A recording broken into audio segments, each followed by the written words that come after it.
My name is Sedu. I'm the General Manager and co-owner of Kukobila Nasia Farms. We are located in the Saplogo district of the Northern region. It's a 350-acre farm.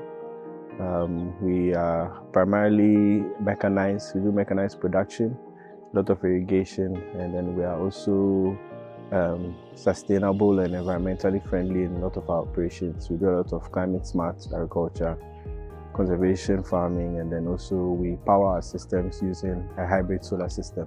We are certified seed producers. We also produce grain, maize, rice, soya bean. We produce butternut squash, mango. We have an apiary. We produce honey. We also have a cattle head that we also use for beef production.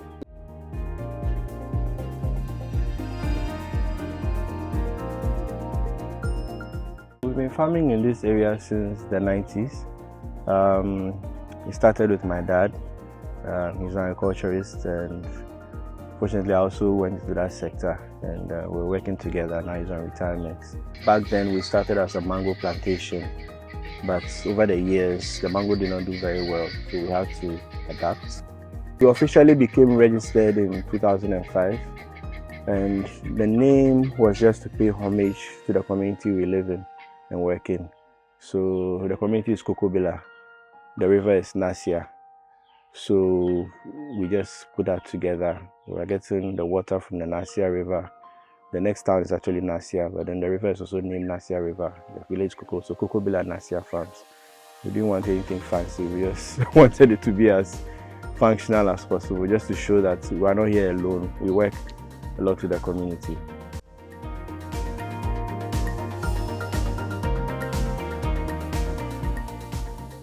We've always been a center of learning. Now there's a big shift towards being climate smart. What we've also noticed, especially with soils in the northern region, is they are highly degraded. So we are in our best way trying to improve on them by trying to do the conservation agriculture where we are not disturbing the soil too much. We are trying to put back as much residue back into the soil as possible.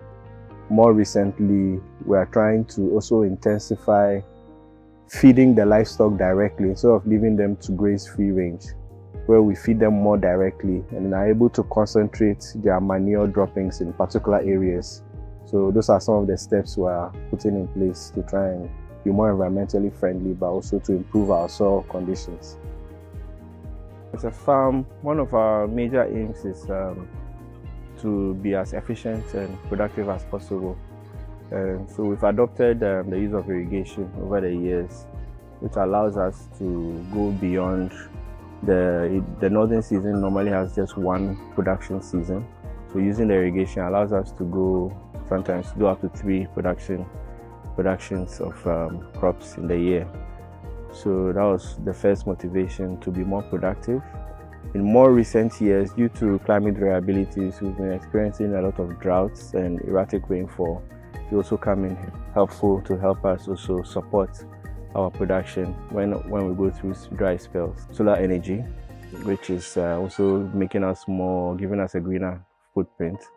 Our system is not fully independent yet. It's currently hybrid, where we are supplying the energy we produce to the national grid to offset what we are using from the national grid.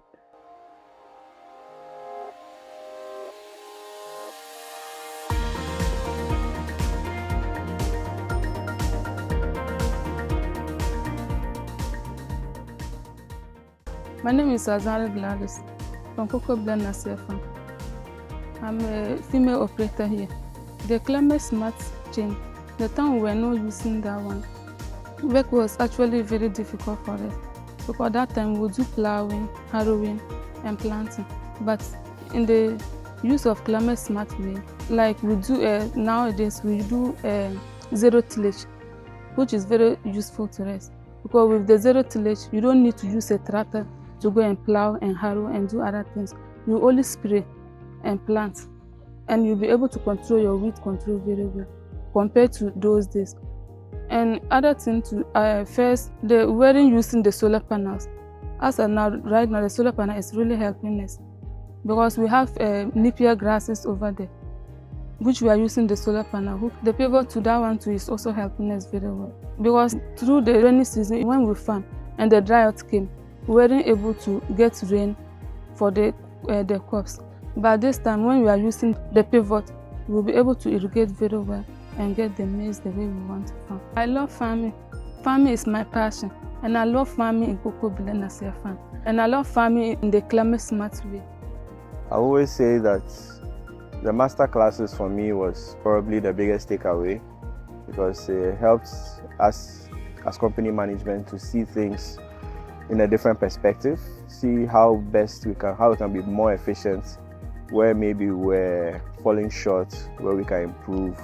Also to take into some more things into consideration, like previously we've had smaller solar systems in the past. We never really looked at carbon savings and things like that. We've been doing a lot of tree planting over the years, but it was never really with the aim of reforestation or carbon sequestration. So now we are more conscious of those things. And of course, the other obvious benefit of the program was the support we got in getting the infrastructure to improve our solar system. From January 2017 to December 2024, the Ghana Climate Innovation Center, GCIC, has hosted 26 national green roadshows supporting 196 green businesses, of which 121 are male-led and 75 female-led. These businesses have created over 31,000 new jobs, generated more than $62.4 million in cumulative revenue, and served over 30.2 million households with green goods and services. Additionally, we have sequestered over 3 million metric tons of carbon emissions, equivalent to planting approximately 49 million tree seedlings over 10 years, and raised $42.6 million in additional capital.